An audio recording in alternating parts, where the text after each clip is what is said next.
What's up, guys? Hope you guys are having a great week. Had a great turnout on Sunday. Did some pretty amazing things. I'm pretty proud of everybody for bearing with me on some of the movements. Different. We got to get outside this week, so it's pretty fun. Very proud of each and every one of you guys for your effort, and I think we had a really good time, really good turnout. So, also let's just jump right into the Wednesday workout. This week, we're going to do a 12-minute, as many rounds or reps as possible of 10 burpees, a 60-foot farmer's carry, and 10 dumbbell push presses. As you guys know, I still having to take it pretty easy, so hopefully soon I can actually start demoing some of these movements, as well as get back to actually doing these workouts with you, and maybe even putting it on video, so you guys can see me go through the torture and pain sessions as well. So, but let's just break down these movements. You guys are very familiar with the burpee. All I need you to do is get on the floor and then get off of it, however which way you need to do so. You can jump the feet towards the hands, or you can step up, or the modifications. Please remember those modifications that we go over every week in class. You can use the wall. You can use an object to kind of just do that push-up. Jump the feet towards the object, do a squat if we're using an object or the wall, jump those feet, those hands jump up those hands a little bit off the ground. That's one. Get back into the next one. We're going for 10. Next movement is a 60-foot farmer's carry. We've messed with some carries during our Sunday classes, but never had the opportunity to do a farmer's carry. It's either been a suitcase, an overhead, or just carrying an object in front of us.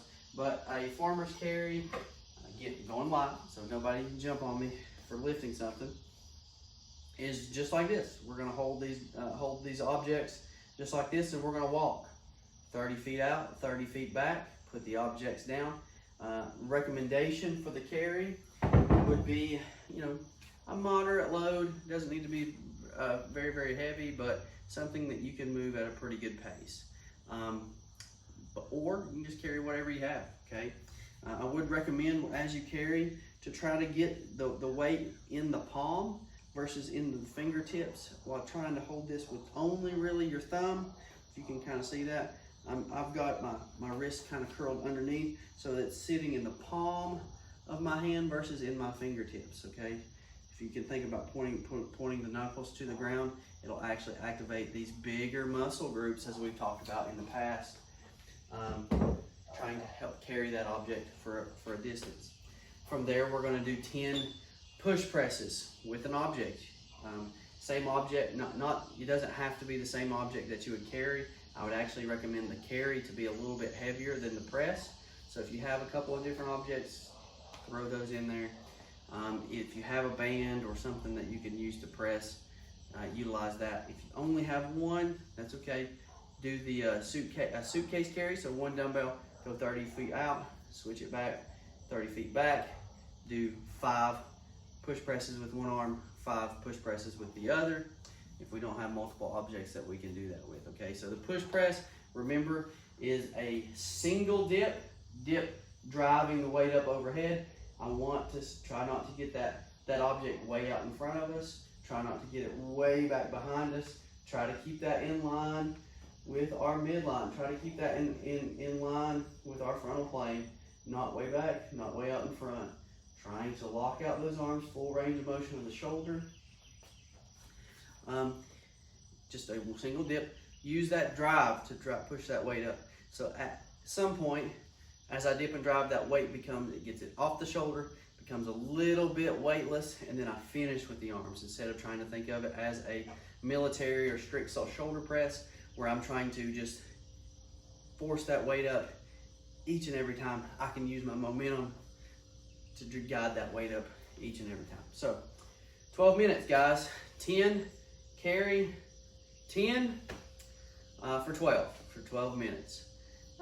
So it's a moderate time domain. It's not something that's going to take you a very long period of time. Make sure you get a very good warm up. Make sure you do a good cool down. I would recommend some shoulder mobility prior to those arm circles, forward, backwards, big sweeping back strokes, big sweeping freestyles.